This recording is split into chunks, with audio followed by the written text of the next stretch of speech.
Wanawake wawili wanaodhaniwa kuwa ni washirikina wamekamatwa alfajiri hii leo wakiwa watupu katika madhabahu ya kanisa la KKT Dayosisi ya Kaskazini wilayani Hai mkoani Kilimanjaro.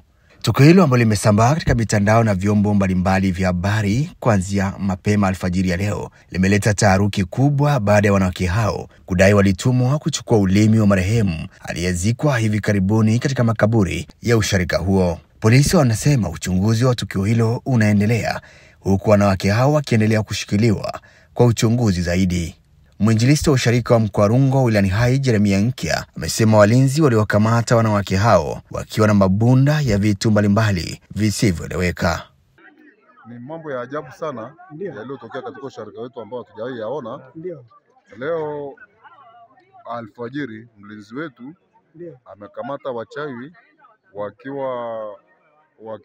wakiwa katika madhabahu ya usharika wetu, na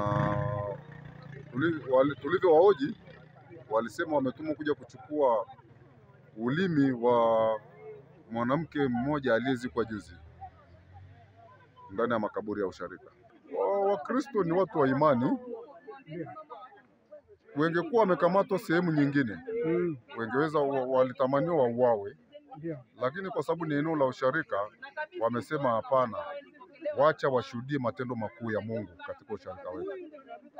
Ndio tukatumia utaratibu wa kuita polisi kwa ajili ya kuwachukua kwa usalama wao, kwa maana kuna raia wengine tulikutana dini mbalimbali katika usharika huu, na wengine sio usharika wetu, wengine ni wenzetu katika imani nyingine.